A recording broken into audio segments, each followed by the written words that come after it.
أعوذ بالله من الشيطان الرجيم بسم الله الرحمن الرحيم الحمد لله والصلاة والسلام على رسول الله وعلى آله وصحبه ومن والاه أما بعد. Hörmətli savoqdaşlar, bugün dersimiz kitabımızın birinci çoğun babı İlmul Ma'ani'nin 8. faslısı El-İcaz, El-Musavat, El-İcaz ve El-İtnab degan babdı. Biz ilgiriki derslerimizde musavat degan nima, icaz degan nima, itnab degan nima bularni tunishtirib bo'lgandan keyin bugun itnabning babiga keldik. Asasen itnabni biz oldingi darsda tunishtirib bo'lgan bo'lg'achqa, itnab degan nima, qanday shaklda bo'lsa itnab bo'ladi, bu haqdagi muallifning ko'z qarashi, Sakaki rahimahullohning bu haqdagi fikri qatorliqlarni deb bo'lgan bo'lg'achqa, bugungi dars asasen itnab shakllari ustida bo'ladi. Ya'ni qanday jumla uslublari, jumla shakllari itnab o'tadi. Bu haqda so'zlaymiz. Bu asasen tushunadigan cho'ng gap yo'q. Asasen ilk derslerde biz tushunib bo'lgan, faqat misol tariqasida ma'qul shakldagi uslublar itnab hisoblanadi deb gap olib turib shu shakldan boshladi. Dersimiz oxirigacha shu shaklda bo'ladi. Shunga itnab qanday shaklda boshlandi? Vel itnab yakun deplan, itnab tuvandagidek bo'ladi deplan boshildi olib turib gapni. Shunga bugun darsda adaddan ziyoda alohida yangi tushunish tegishli gap yo'q, faqat misollarni ko'ramiz. Abdurrahman itnab tuvandagidek bo'ladi. Vel itnab yakun aslidagi kitobda haliqa yumaloq qarchiga quyilgan cho'ng temalarning hammasi itnabning turlari. Ya'ni 7-8 xil atrofida itnab bor. Shu itnablarning shakllarini, qanday shakllarni bilib olsak bo'ladi. Birinchisi imma bil idah ba'da al ibham. Odatda qarish tarafga gapni ikki xil shaklda deyish yoki bakroq qana qilish tushundirish yoki bir narsaga qiziqtirib an dapirish boshqalar o'zlashtirishni uchun va yoki undaq bir sabablar tufaylidan gapni ikki qatim tilga olsak, bir qatim mujmal shaklda gapni tutib, bir qatim o'tirib qo'ygandan keyin qarshi tarafda nima gap bo'ladigan bir xil cho'chish, diqqat qilish, zehnini yig'ish shakllanadi. Undan keyin gapni ochiq deymiz. Buni biz arabchada al-idah ba'da al-ibham deymiz. Bu normal qoida. Mushu qoidami ham itnabning turiga bir turi hisoblanadi. Shu turda o'tadi. Nima uchun idahdan keyin ibhamdan keyin mujmal keltirgandan keyin izoh keltiriladi desa, liyura al-ma'na fi suratayn muxtalifatayn. O'xshamagan ikki shaklda biz ifodalamoqchi bo'lgan uqum ma'na o'xshamagan ikki shaklda ko'rilsin uchun. Shuna olganda bu xuddi güzel ayollarni, güzel qizni ikki xil kiyimda, a kiyimni kiyib chiqsa ko'zga boshqacha ko'ringan, ma kiyimni kiyib chiqsa ko'zga boshqacha ko'ringandek bir xil holatda o'tadi. Bu bir maqsad. Yoki nafsda, ya'ni ko'ngilda bakroq o'rin olsin uchun, liyatamakkana fil nafs fadla tamakkunligini bakroq o'rin olsin uchun. Chunki ma'na u mubham tashlangan vaqtida, mujmal shaklda tashlangan vaqtida sami'ning kallasi, sami'ning zehni, sami'ning nafsi uni mubayyan shaklda bilishga qiziqadi. Nima ishdi, qanday ishdi bu deb o'tib turadi deb qaytadan so'raydi yo ko'chlaydi yo diqqat qiladi degandek. Ikkinchi qatim tafsir degandan keyin ha deb taxma kallada o'ynaydigan gap. Yoki shuni bilishning lazzatini mukammal qilish degani to'liq bilib olsinda. Gapni to'liq uqsin deganlik yusidan Robbishrahli sadri degan mushu oyatning o'zida asli sharaha degan bir narsani ochgan ma'noda ochqin. Ya Rob ochqin, Robbishrahli sadri. Mana aytib bergan, ya'ni nimani deydigan bir xil uqumni, nimani so'raydigan Musa alayhisalom o'zining Robbidan deb tursak, sadri deb muayyanlashtiradigan gap. Ya'ni ishrahli ma'lum narsani o'zi uchun aytib berishni talab qilishni ifodalasa, sadri mushu shayni qanday qilib bizga tushunib turadi. Bu mushuning misolidan qatoridan. Faqat misolni ko'ryapmiz savoqdoshlar. Ya'ni shu izoh ba'dal ibhamning misollaridan birisi ni'ma babi ikki qavlning biriga asosan degani biz davomli deb ko'ryapmiz. Ni'ma babida ikki tarkib bor. Bir tarkibda ni'ma fi'l, ar-rajul fa'ila, zaydun maxsus bil madhi, ya'ni tashlangan mubdaning nimasi xabari, bu bir tarkib. Yana bir tarkib ni'ma fi'l ar-rajul fa'il ni'ma rajulan rajulan tamyiz anlakin bunun mumayyizi zeyt olurdu. Mesela farqlandırıcısı degende bir iki xil tarkib var. Şunda atıdı o olsun ni'ma rajulan zaydun degan ma qurilma dal qaysi babdan avval mujmal ni'ma rajulan yaxshi arhada bunda. Ni'ma hatta fa'ilim yo'qdi çünkü ni'ma fa'ilning o'rnida huwa deb olamiz. O da yaxshi arz kimu zayd degandek bir hukm bilancha çünkü gapni qisqa qilish maqsad qilinsa ni'ma zaydun desa gap tushuniladi normalda. Zayd bak yaxshi desa gap tugaydi lekin ni'ma rajulan zaydun deb ni'mani keltirib, uning fa'ilini damir shaklda keltirib, uning keyin tamiz keltirib, uning keyinidan uni mumayyiz qilib zaydni shaklda keltirish itnobdan qatoridan. Endi ni'ma babini bunda yaxshi deyishning, go'zal deyishning sababi yuqorqi tilganilgan izoh ba'dal ifhamdan boshqa jumlani o'tirhal o'rinda qana qilish, ko'rsatish. Jumla bir xil bir tarafdan qarasa itnobdek, bir tarafdan qarasa ijozdak. Bu qanday gap bu desa, ya'ni nazran ila al-itnob min wajh. Bir tarafdan qaraganda itnobga qarab, bir tarafdan, ya'ni ni'ma zaydun demay, ni'ma rajulan zaydun deb zaydni uzatdi. Buning qaragan vaqtida ni'ma zaydullam demay, ni'ma rajulan zaydun desak, bu nuqtadan ma qurilma itnob bo'lsa, ya'ni bir tarafdan ijozga qarab keltirgan bo'ladi. Ya'ni mubtadani tashlab etdi, istinamni başı olgan bizda mutlaq ko'ramiz, zaydning mubtadasi tashlangan deb. Ma tashlangan nuqtadan ijoz. Şu biz ijozning misolida akeldik ni'ma babini, itnob misolida akeldik. Ni'ma rajulu zaydun yoki ni'ma rajulan zaydun degan shu qurilma ikkalisiga misol bo'la oladi. Ma nuqtada ya'ni ham ijoz hem itnob ikki xil uslubni tang o'zga mujassamlagan shaklda o'tirib qo'yish uchun bu shaklda keltirgansak xatolashmaymiz. Bu bir. Ondan keyin yana shu mubaham keltirgandan keyingi izohlashning qatoridan birisi tavshih deb bir turi bor. Tavshih degan nima desa, cümlenin oxirisida bir ikkilik ismdan birisi, ikkilik so'zdan birisi keltiriladi. Bu ikkilik so'z keyin-keyindan kelgan ikki ism bilan izohlangan. Bu ikki ismning birisi birisiga atf qilingan, ikkinchisi birisiga atf qilingan. Yani jumla oxirida bir so'z bor, ikkilik so'z. Ikkilik so'zning keyinidan ikki dona ism keltiriladi. Bu ikki dona ism ikkinchisi birisiga atf qilingan. Bu ikki so'z oyatdagi ikkilik so'zni, ikkilik shakldagi so'zni tafsir qiladi. Bu mu izoh ba'dal ibhamning qatorida. Masalan, misoldan ko'rsak bo'ladi. Yashibu ibn Adam ve yashibbu ma'ahu haslatan. İnsan qiyridir. Lekin qiyirishlar birga ikki xil sifat yashiradi. İnsan qirisa ikki xil sifat qana qiladi, yashiradi. Balki haslatan ikkilikka birisi al-hirs tulul amal. Birisi qattiq hirsmanlik, yani birisi arzu armonning nim bo'lib ketishi, uzun bo'lib ketishi. Demak, bu o'rinda haslatlarni keltirmasdan yashibu ibn Adam va yashibbu ma'ahu al-hirs tulul amal gap tugaydi. Unda qilmay avval ikkilik shaklda keltirib, ondan keyin buni ikki ism bilan izohlash, al-idah ba'da al-ibhamning qatoridan bo'ladi. Agar qisqa deyishni o'ylasa, nima deydi? Va yashubbu ma'ahu al-hirs va tulul amalda bevosita keltirsak bo'ldi, lekin bu dastlabda mujmal keltirdi, ondan keyin mujmalni qanaqa qildi? Izohladi. Bu shu itnobning qatoridan, itnobdan qatoridan.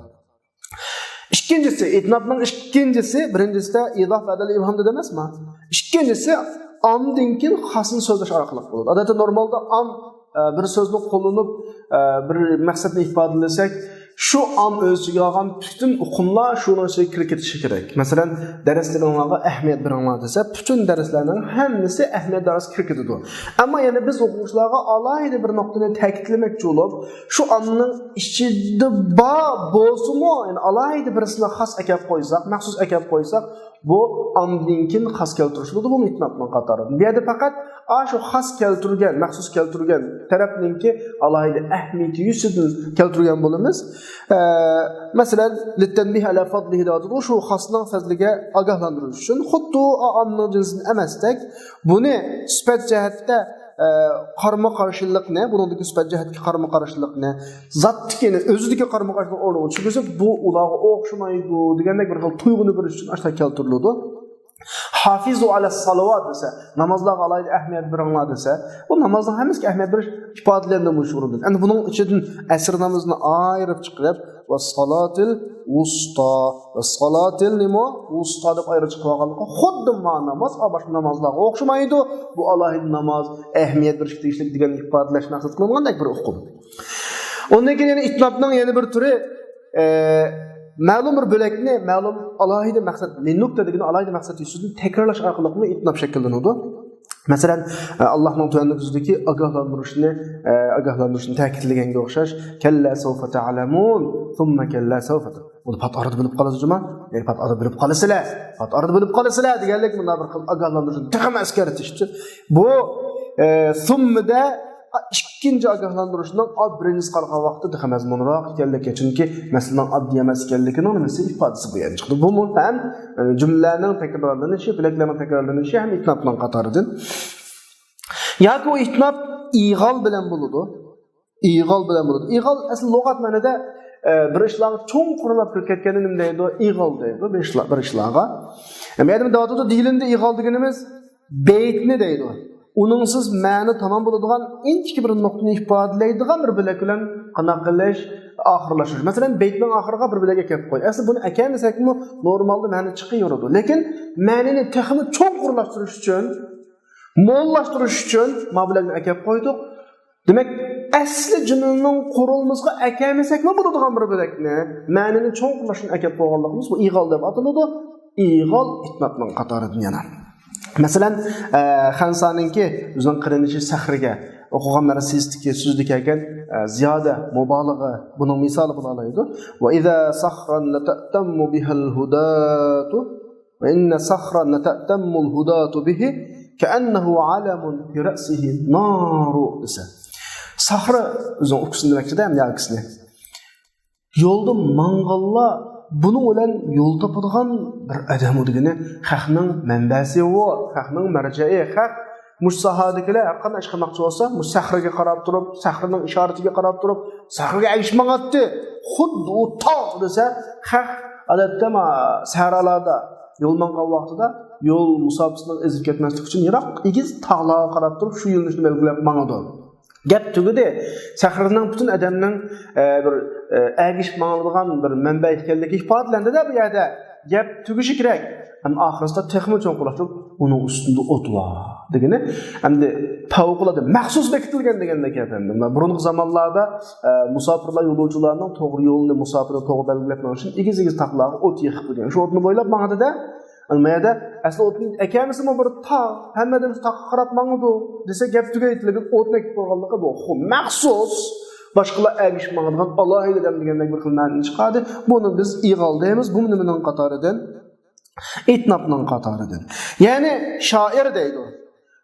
U sahrini yo'l tepishda tunishli qo'ygan egiz tog'dan iborat alangan bir tog'ga belgiga o'xshatib qo'yib qiladi. Kupaya qilmadi-da. Hattoki uning boshida nima qilib qo'ydi? O'tni qilib an to'xtadi. O'tni. Demak, ma'u mubolag'alashtirish hamdir. Mushumi ig'ol itnobning qatorida. Bu bir misol. Yana birisi tashbih, amaliy tashbih qo'llanilgan o'xshash Imrul Qaysninki ka'anna uyunal wahsh hawla khibaina va arhulina al-jaz'u allazi lam yufaqqa bi desa. O'zining noidaligi qahramon, botur ekanligini ifodalash uchun bunday desanglar, yovukalalarning ko'zlari bizning chedir yotoqlarimizning atrofida. Demak, biz shunday qahramon botur demniki, yovukala deganni tutib, suyab yeb deb mana shu o'zini qattiq mubolag'a chiqarib, yovukala deganni tutib yeb, uyning atrofida yovukalaning ko'zlari qanaq bitilib chechib yotadi. Xuddi bizning chedirlarimizning atrofi, yotoqlarimizning atrofidagi yovukalalarning ko'zlari bir marjon o'xshaydigan qata yetkitillikda biz yegan yovukalalarning ko'zlari depilib gap tugaydi asli. O marjon lam yusaqat. Tishilmagan ifoda, texam to'liq ifodada texam o'xshab, uni marjon degan ham tushkuludi. U kalalarning ko'zi ash nuqtadan marjonga o'xshamasligi mumkin. Resmi o'xshatuvimizda biz oxirisiga lam yusaqqafina kelib tishilmagan marjon jumarsan resmi kalalarning ko'zining ifodasida ma'noda shaklda keltirishmi ham ig'ol bo'lib itnobning qatoridan. Ya'ni shoir qofiyani lam yusaqqafi degan qofiyani so'zlashdan ilgari tashbihga kelgan. Vahtaja ilayha va shuningga muhtoj bo'lgan nima bilan desa, lam yusaqqafi degan so'zdagi go'zallikni ziyoda qilib, ziyoda go'zallikni etkilib muhtoj bo'lgan. Chunki marjon Tüşkü olmasa, an közgü okşaydı. Tüşkü olub qalsa, marjanın bir tüşkü var. Bir tüşkü var. Közgü okşayıp koysa, okşamaydıgan tarafı şu andi. Şu tarafı okşamaya qalmasa, memiyede əməli təşbihli, rəslab okşaydı ya. Çünkü köz degan hayvanların, kalanın, qoyunun közü tüşkemez. Resmi okusun da, lem yusaqafeni qana qıldı, ip geldi mağrunda. Dilinde yukarıdaki mesela iki şiirde biz iğalını gördük. İğal deganimiz şu beytinin ahırda. Onu ekemizek ma'na to'liq bo'ladigan, tushuniladigan, ammo ma'nini texmi cho'nqurlashni akiradigan ziyoda bilan iğal dedik. Buni itnob dedik. Ammo ta'rifatda beytning oxirida bir gapimiz emasmi? Buni qarta ba'zilarda aytadi dilinde bu iğal she'riga xos emas. Odatdagi normal nasr jumlalarda mo tepiladi bu. Masalan, ittabi'u man la yas'alukum ajran wa hum muhtadun degan oyatga hum muhtadun iğalmış itnobning qatoridan. Qaranglar, o'z qilgan ish amlikiga ajr so'nmaydigan, sizlarni da'vat qilganga ajr talab qilmaydigan kishilarga erishildigini bir odamni bir yaxshilikqa boshlasa, undan ajr istamasa, mayli kimdan olsin bir ajr istamay, Alloh rizolik uchun boshlagan bo'lsa, cho'qim to'g'ri yo'lda odam bo'ladi bu. Uni demisim bo'ldi, lekin deb texmi mukammallashtirish uchun, ma'noni cho'nqurlashtirish uchun va hum muhtadun akilyapti. Bu iqonning qatorida mana misol keldi. Ya'ni ma'na va hum muhtadun siz tamom bo'ldi. Chunki payg'ambarlar to'g'ri yo'lda mangan edi. Lekin buningda payg'ambarlar texmi nima qiziqtirish shu tufayli akeldilar. Ma'noma itnobning qatorida hisobladik.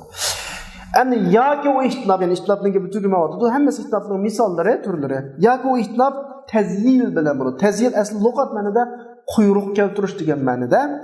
Abdurmaudni tushuntirib da tazyil deganimiz bir jumlani yana bir jumlaga agashtirib akilish. Bir jumladan keyin yana bir jumlani akiladi. Keyingi jumla oldingi jumlaning ma'nosini o'z ichiga oladi. Nima uchun akiladi desa, ta'kidlash uchun. Demak, ikki jumla ma'no jihatda o'xshash. Majumlar bir keldi. Biz majumlarni keynidan mush jumlaning ma'nosini oldiga asosda akilimiz majumlarni ta'kidlash uchun. Bu ikki qism bo'lib, birisi masalaning o'rnida chiqarilmagan degani bunda maqol tamsil va ya bizdagi bir gapni deb bo'lib, keyin maqol tamsil akilimiz ham gapimizni ta'kidlash uchun manda shaklda emas. Gap tuz. Ya'ni gap ilgari gap munosabatlik ajrtib saklam boshqa. Maqol tamsil odatda ajrtib nima desak tushunadi. Maqol tamsil makallandı bo'lsin, biz ekegan jumladan elib boshqa ishlatsak-mi tushunadi, yolg'iz ishlatsak-mi tushunadi. Maqol tamsilning xarakteri. Maqol tamsil emas degani mush jumlani mush o'rindan elvatsak boshqa o'rinda tushunilmaydi. Anaqanda ma jumla oldingi jumlaga zich munosabatlik. Ya'ni o cümlenin keltirgan bo'lakninki maqsadni ifodalashda mustaqil olmaganligini degan. Agar shu yerdan ayirsak, ma'ni boshqa tushunmayman. Va uningki shuning oldidagi mazmunga qarash qilib qolganligi uchun buning mazmuni oldiga nima bog'langan. Maqol tamsil oldiga bog'lanmaydi, mustaqil ma'ni ifodalaydi, xalqon o'ringa yo'tkab ishlatiladi. Bu maqol tamsil emas o'g'ini shu jumladagi mazmunga qarashliq shu yerga bog'langan, u yerdan boshqa ishlatsak tushunilmaydi. Ma'qul shakl birisi Zalika jazaynahum bima kafaru. Oyatning oldida payg'ambarlarni inkor qilgan, Allohni inkor qilganlarning ushurgan jazolarini so'zlab bo'lgandan keyin zalika jazaynahum bima kafaru. Ularni ashta jazolashimiz ularning tanganlik tufaylidan deb bo'lib, va hal nujazi lil kafur. Biz unda jazoni faqat kofirlar bilan birimiz deydi. Demak, va hal nujazi lil kafur degan jumla oyat oldidagi oyatlardan o'xshash mazmun. Shularning kofir bo'lganlik tufayli jazoni berdik degan gap bilan biz unda jazoni kofir birimiz degan gap asosan bir ma'nolik gap. Akaldi, lekin tamsil shaklida emas. Tamsil shaklda bo'lgan bo'lsa, va hal nujazi lil kafurni elodib boshqa ishlatsak, lekin miyadagi masala ashtu zarshayat qilmoqchida, heliqi jazoga Doğandan keyin ma oxirida keltirilgan bilak masal tariqasi chiqqan emas. Buni biz tazyil deymiz. Bu ham itnobning qatoridan. Yani o olsa hel yujaza zalikal jaza illa al-kufur. Şu jazalar fakat kafir jazalanıdı degan shaklda tushunsak. Agar boshqa tushunsak, vaqti boshqa bo'ladi, biz misol olmaydi. Bu bir qismi tazyilning maqol tamsil tariqasida emas, maqol tamsil tariqasida chiqmagani. Ikkinchisi tamsil o'rnida chiqilgan degani mazmun mustaqil. Başka götkem işlesek mi işletik olduğun şekil. Mesela وَقُلْ جَاءَ الْحَقِّ وَذَحَقَ الْبَاطِلِ Dani Muhammed Aleyhisselam hakikat gelip batıl yok kaldı. Yapılıp batıl degen aşağı yok oldu. Bu ne? Nerede işlesek işletik bulundu? Her kandak bir hatalık tazılansa اِنَّ الْبَاطِلِ كَانَ سَحُوقًا Tabii ki batıl yok kaldı. Yok kalgan esdi. Tabii yok diyor diyen yaptı. Endi mushu ham ya mushu oyatga o'xshash mantiqni ta'kidlash uchun keladi. Yuqoridagi ikkala oyatda mantiq degan ilgirki oyatning o'zidan olib chiqayotgan hukm. Ya bo'lmasa mafhumni ta'kidlash uchun. Mafhum ta'kidlaydigini oldingi mazmundan chiqqan ta'tir mazmun. Masalan, Nabiga Zabyanininki sizga o'xshash "Walasta bi mustabqan akhan la tadummuhu ala sha'sin ayyur rijalul muhazzabu" desa. Sen bir asl shaxs Budurchach, qalaymagan chach degan ma'noda, qalaymaganchilik ma'noda ayib degandak bir ma'noda. Bir ayibga malomat qilmaydigan do'stim bilan saqlab qolmaydigini, hayotingda ayib yo'q do'st yo'q. Har qanday do'stning aybi bor. Sen agar ayib yo'q do'st izlasang, faqat do'sting qolmaydi. Do'stsiz qolasan sen. Va ayyur rijal muhazzabu. Kim pakiz bu dunyoda? Kimning ayib nuqsoni yo'q bu dunyoda? Kim ayib nuqsonidan pakiz? İkinci bilek. Ayyur rijal muhazzab oldingi bilekdan bir ma'noda. Ammo oldingi jumlada sen undaq do'stni saqlab qololmaysan. Sen undaq do'st yo'q, hech kim topolmaysiz deb bo'lgandan keyin dunyoda undaq odam yo'q degan ma'no chiqadi emasmi? Shu ma'noni ta'kidlash uchun. Oldidagi oyatda keyingi kelgan bilekdan chiqqan hukm oldidan chiqqan bilekdan o'zini chiqqan hukm. Ma'nodan oldidan chiqqan hukmni ta'kidladim. Iboratdan chiqqan ma'no emas. Mantiq degani iboratning o'zini shuna tarjima qilsak chiqqan ma'no bilan tushungan ma'noga o'xshamaydi. Ma'nodan tushungan ma'noni ta'kidladi. Oldidan shu ayib ayibga qarata ayblamaydigan qarindosh do'stni saqlab qololmaysiz. Siz unda do'stingiz bo'lmaydi, siz unda do'stni topolmaysiz. Siz degandan keyin bu gapdan ta'tir ma'no qanday chiqadi? Hech kim pakiz emas. Hammadan ayib bor degan chiqadi emasmi? Shu ta'tir hukmni oldingi mazmundan chiqqan an ayyurjalul muhazzab ta'kidlaydi, bu mafhum ta'kidlaydi. Bu hammaning qatoridan tazilning qatoridan itnob qiladi. Va imma bit takmil degan itnob yana takmillan bo'ladi. Takmil degan nima? Takmilni ehtiros deb ataymiz. To'liqlash deydi, saqlash deydi. Tabiiyki bu yerda bir kam mazmunni to'liqlash, xatolikdan saqlanish bir hukm va'da qiladi. Qarab boqaylik. U o'zimi maqsadning qarshisini vahmlantirib qo'ydigan kalomga shu qarshi vahmini deb yiqildigan bir mazmun akiladi. Bir jumla bor. Bu jumlani bu shaklda ishlatsak bu jumladan asli maqsadning ta'tirisi tushunilish ehtimoli bo'lgan yerda shu ta'tir mazmunni qanday qilib yo'qotib, shu mazmunni bizga tushunishning oldini oladigan bir bilakdan birini akab qo'ysak, buning ismi takmil yoki ehtiros bo'ladi. Mushu mushu xato tushunishni yo'qotuvchi ittagichi ba'zi jumlalarni o'tirdi keladi. Tarafat ibn Abdullah so'ziga o'xshash fasaqa diyaraka ghayra mufsidiha sawbur rabi'i wa dimatun tahmi. Agar mush jumlada itnob keltirmay, takmil keltirmay, jumla keltirish to'g'ri kelib qolsa, fasaqa diyaraka sawbur rabi'i wa dimatun tahmi duo qilmoqchi. Sizning yurtingizni aytiyazning yomg'iri va to'xtamay to'kilib turadigan yomg'ir sug'osin deb, bunda ho'l yig'im bilan unga rahmat duo qilib atadi. Ammo ma yurtlarda aytiyaz faslida yog'adigan yomg'ir, to'kilib turadigan yomg'ir degan odatda vayron xarakterli yomg'irlar bo'ladi ya, ba'zi yomg'ir tufaylidan halok bo'lib ketadigan nurg'un hayvonlar, ziroatlar mahil xato duoga minib qolmaslik uchun o'tirgan g'ayra mufsidihani keltirdi. Bu g'ayra mufsid buzmagan ahvol ostida vayronchilik samagan shakldagi yomg'irlar sug'osin sizning yurtingizni deb. Ma g'ayra mufsidiha shu xato chiqishning oldini oladigan bir bilak bo'ladi. Bu bilak bizning hozir atalg'imiz takmil bo'ladi. Mushu takmil itnoqning to'rining qatoridir. Ya'ni falamma kana al-matar yomg'ir degan vayronchilikqa sabab bo'ladigan ishlarning qatoridan bo'g'achqa ma vahmini g'ayra mufsidiha degan so'z bilan dafi qildi. Bu ham yuqoridagi takmilning qatoridan itnoqning bir turi. Ba'zi dafi shu xato tushunishini dafi qiladigan bilak kalamning jumlaning oxirida keladi. Fasawfa ya'ti Allohu biqawmin yuhibbuhum va yuhibbunahu azillatan 'alal mu'minin a'izatan 'alal kafirin desa. Alloh hat arada ularni yaxshi ko'radigan va ular Allohni yaxshi ko'radigan bir qavmni akeladi. Bu qavm mu'minlarga shunday yumshoq desa, u mu'minlar yumshoq bo'lmaydi, boshqalar yumshoq. Yo'q, aizzatin alal kafirin. Dushmanlarga qattiq chingdadi. Mana oxiridagi aizzatin alal kafirin oldidan chiqib qolish ehtimoli bo'lgan, xato tushunishni kelishni keltirilgan bu takmil itnobning qatoridir.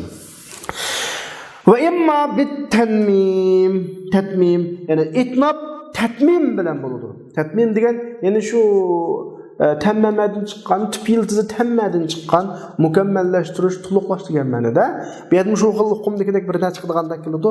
Ya'ni ta'rifatni anglab baqaylik. Va huwa tatmim deganimiz bir kalamda, ya'ni maqsadning xilofini vahmlandim. Bayatanga takmilda maqsadning xilofini vahmlandiradigan bir jumla edi. Shunlashqa shu ta'tir vahmini yo'qotish uchun abida keltirib. Mayada bu jumlada hech qanday bir ta'tir mazmun, maqsadning ta'tirsi xilofi vahmi gap qolmaydi. Shunday bir jumlada ifodla degan ortiq bilakdan birini keltiramiz. Ortiq bilak nima ish qilsa, ma'lum maqsad tufayli. Linuk degan eng kichik nozik mazmun tufayli. Masalan, o mazmun mubolag'a qilish, bu yerda bir mubolag'ani maqsad qildik. Shu mubolag'ani chiqarish uchun. Ve yut'imûne ta'ame ala hubbihi. Ular açlığa tamak verdi. Tamakka ihtiyaclıklarga tamak verdi dese. Tamakka ihtiyaclıklarga tamak bergen tamakni çoğun biz yaxshi ko'ramiz endi uni. Tamakni yaxshi ko'rmaydigan hech kim yo'q. Bu jumladan xato mazmun chiqmaydi bu yerdan. Boshqalar ham har qanday shaklda tushunib qolmaydi. Ammo bularning o'zi shuncha yaxshi ko'rsinmi biladigan mushta isil fazilatlik odam ekanligini texmo yarqin ifodalash uchun ala hubbina gap qo'ydi. Ala hubbihi degan bilak, ortiq bilak, ya'ni tatmim deb ataladi, itlab qatadi. Ya'ni ala hubbihi degani ma'a hubbi degan ma'noda, ular shu tamoqni o'zi ishtaha qilib turib, ehtiyoji bor turib degan ma'noda. Ondan keyin keldik, ya'ni muhimroq bir turiga keldik hamda itnobning imma bil i'tiroz. Itnob e'tiroz bilan bo'ladi degani qistirma jumla keltirish orqali itnob shakllanadi. Bu gapni jiq anglaymiz biz. Jumla mu'tariza, qistirma jumla. Ko'pincha vaqtlarda jumlalarning orasiga, ikki jumlaning o'tirg'a, bir jumlaning o'tirg'a ba'zi mazmunlarni izoh sifatida, sharhi sifatida, tafsir sifatida yoki xato tushunishning oldini olish sifatida qistiriladi. Buni biz odatda normalda jumla mu'tariza, qistirma jumla deb o'rganib kelayotgan va yerga bil e'tiroz degani shu. U osmo bir jumlaning orliqida yoki ma'ni jihatda munosabatli bo'lgan ikki kalamning, ikki jumlaning o'rtasida bir yoki birdan ko'p jumlani keltirish, qistirib keltirish e'tiroz bo'ladi. Bu jumlaning i'robda mahalli yo'q degan gap, bu yerda o'rni yo'q asli. Grammatikalik o'rni yo'q. Nima uchun keltirildi? Nukta, ma'lum bir alohida mazmunni ko'zlab turib keltiramiz. Nimadan boshqa takmilda tilg'anadigan ilhom deb qilishdan boshqa. Anda o'p qolsa bu takmil bo'ldi. Mayda boshqa hamdi. Masalan, paklash maqsad bilan jumlalarda ketib o'tib bir xil paklıqni, o'zining pokizla Allohni pak deb qaraydigan ideyasini yoki Allohni pak degan uqumni boshqa bildirib qo'yish uchun qistirib qo'ygan ahvollar bor. Va yaj'aluna lillahi'l banat subhanahu va lahum yashtahun. Oyatning normalasida va yaj'aluna lillahi'l banat va lahum yashtahun. Ular qizni Allohga tava qiladi, o'ziga xalqqa narsani tava qilgan gap. Bu bunda holatda bir shirklikda bu yerda ular qizni Allohning qizi na'uzubillah degan bo'lg'achqa, bu yerdagi bunda xato shirk ideyadan darhollan panohlik tilab subhanahu degan majmuni mabilakni o'tirib qistirib qo'ydi. Ya'ni subhana degan bilak e'tiroz jumla mu'tariza bo'ladi, itnobning qatoridan. Subhana degan jumla, buningda nukta alohida mazmun nima desa, Allohni paklash, Allohni ularga nisbat berayotgan narsani muqaddaslash, mana bir maqsadlar va shu jumla mu'tarizdan odatda jumlaning oldida yoki keyinda tarjima qilsak bo'ladi. Agar mas qila olsak, o'tirda qistirib qilsakmi-chi bo'ladi. Bu bir maqsad ham shu jumla mu'tarizini keltirishdan.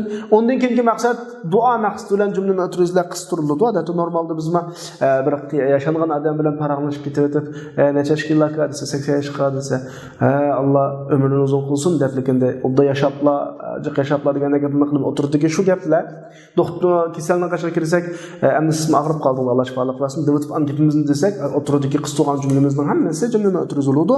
Ya'ni bizning jumla mu'tariz qistirishimizdagi maqsad duo qilish maqsad bo'ladi.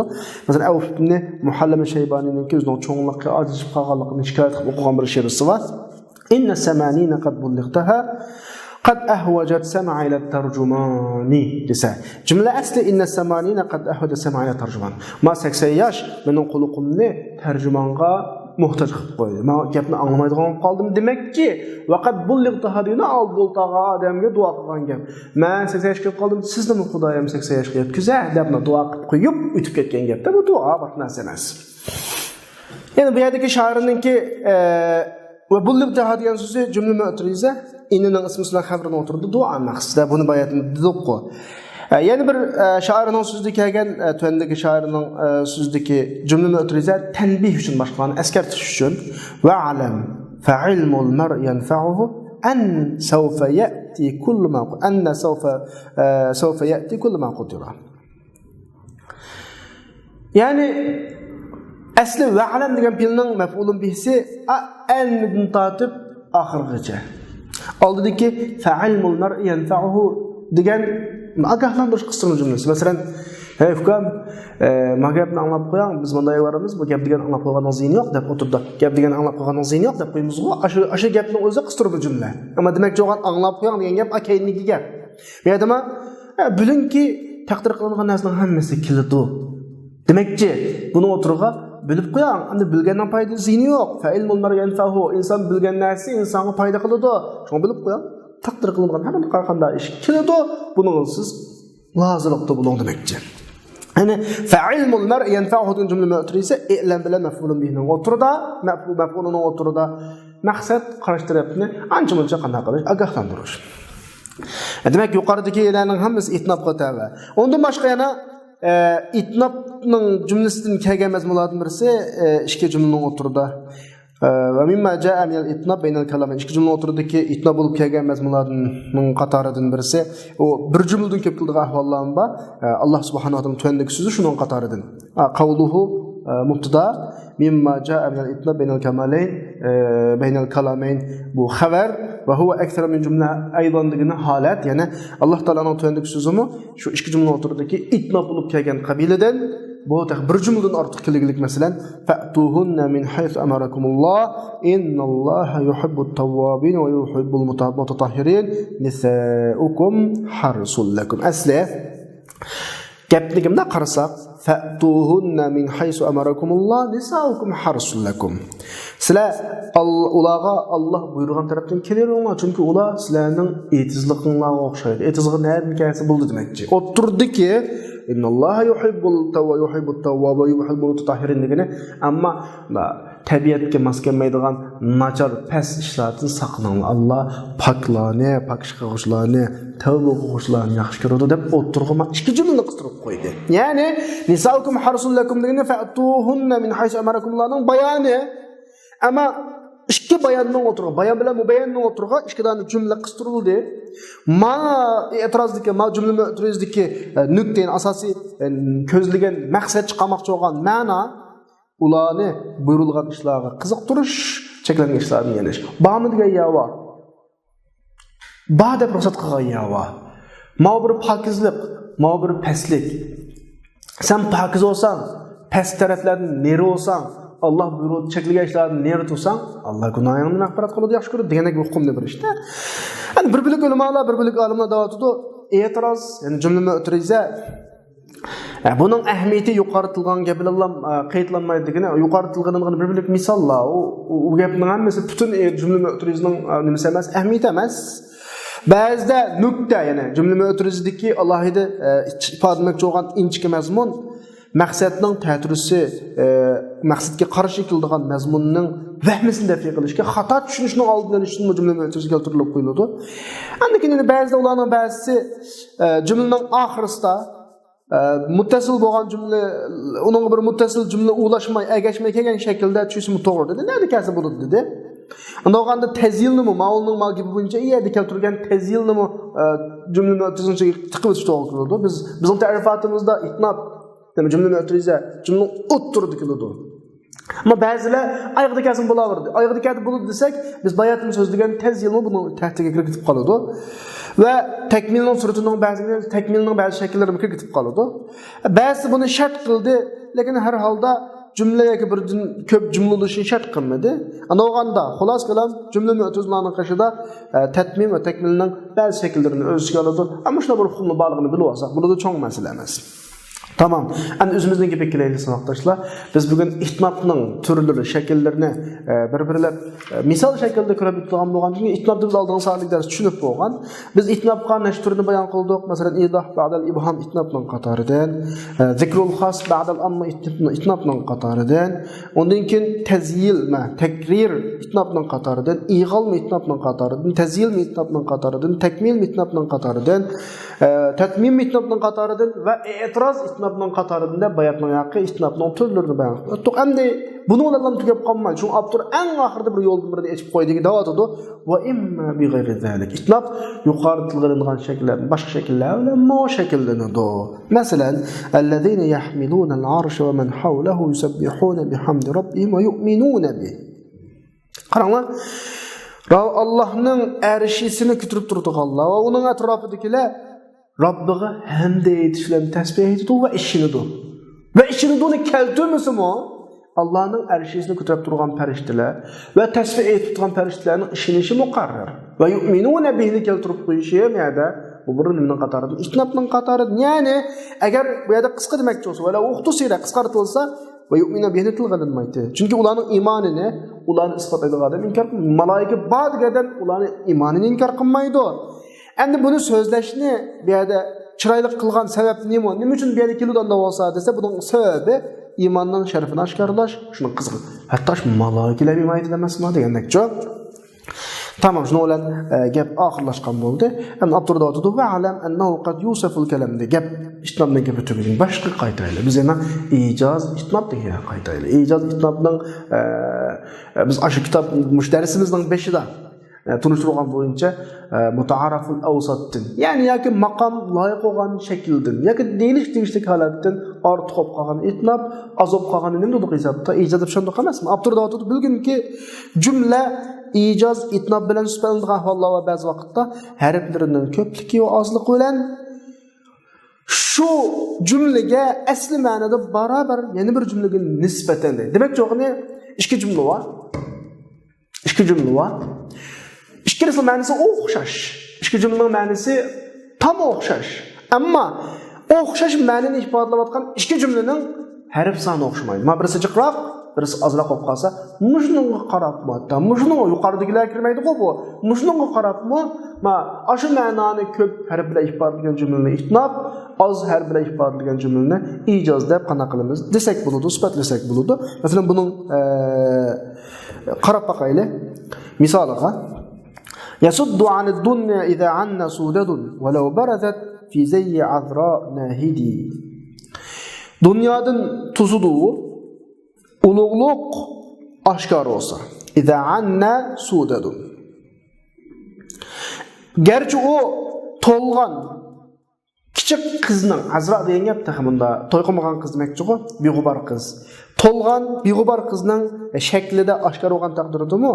Nimadan oshkor bo'lsa, ulug'liqdan oshkor bo'lgan vaqtda dunyoda u odam shunchalik esladimki, dunyo sharafdan ayrilib qolgan vaqtida, dunyodan ulug'liq olib ketgan vaqtida, dunyo bilan ulug'liq ikkisi ishga o'tgan vaqtda dunyodan to'sadi, dunyoga qaramaydi. Ham demak, men birinchi she'rda yasuddu anid dunya idza anna sudadun degan mushu she'rda ifodalamoqchi bo'lgan maqsad u odamning naqadar sharafli odam ekanligi, pes dunyoga yaqin bo'lmaydiganligini ifodalamoqchi. Tamam, bu tursin. Endi biz mushuning qarshisiga, mushu ma'noni ifodalagan yana bir she'rni ko'rib boqaylik. Ya'ni bu she'rninki yasuddu anid dunya idza anna sudadun degan so'zi Muazzal ibn G'aylanning tuvandagi beytiga nisbatan ijozda o'tdi. Biz avval o'qib boqaylik. Walastu binazzar ila janib al-ghina idza kanat al-ulya fi janib al-faqr. Men boylik tarafiga qaramayman, buyuklik kambag'allik tarafida bo'ldi. Endi shu gapni ikki beytda ifodaladi. Hozir bayatni o'qigan yasuddu anid dunya idza anna sudadun degan jumlani bir beytda ifodalangan. Bir beytda ifodalangan ma'no ma kimki she'rda ikki beyt ifodalandi. O ma'no o'xshash, lekin beytning harf qurilma soni farqli, birisi oz ko'plikda farqlangan bo'lgancha, birinchisi ikkinchisidan ijoz, ikkinchisi birinchisidan nima itnob. Ya'ni buningga to'g'ri keladigan Alloh taolaninki la yusalu amma yaf'al va hum yusalun. Alloh qilgandan so'ralmaydi, uni so'raladi demasmi? Mushu oyatni ham tuvandagi arablarning she'rig'imda qarab baqsak وننكر إن شئنا على الناس قولهم ولا ينكرون القول حين نقول. Biz xalqning gapini inkor qilamiz, ammo xalq biz gap qilsak bizning gapni inkor qilolmaydi. O'xshash hukmni ifodalashda oyat qisqagina va la yus'al amma yaf'al va hum yus'alun. 5 tane söz orqali ifodalangan bo'lsa, mana yerda 2-5 orqali ifodalanadi. Taqa u ifodaga mana yaqin kelinmaydi-da. Bunimi biz oyatni mana shuga nisbatan nima deymiz? Ijoz deymiz. Demak, umuman aytgan vaqtda Abdur bizga nurg'un turlarni, itnob bobiga kiradigan nurg'un turlarni bizga so'zlab berdi. Undan boshqa oxirisida bizga bir ishtimrini qo'ydi. U yuqorida tilg'ilingan turlarni itnob deymiz, ammo undan boshqa yana biz dastlabda itnobni tunishtirgan vaqtimizdagi itnobning ta'rifoti ushulgan har qanday shakldagi itnobning shakli bo'lib qolsa, uni itnob deb ham e'tirof qilinadi deb bir turni oxirida qo'ydi. Shuning bilan bizning ijoz, itnob va musovat darsimiz oxirlashdi. Va oxiru da'wana alhamdulillahi robbil alamin.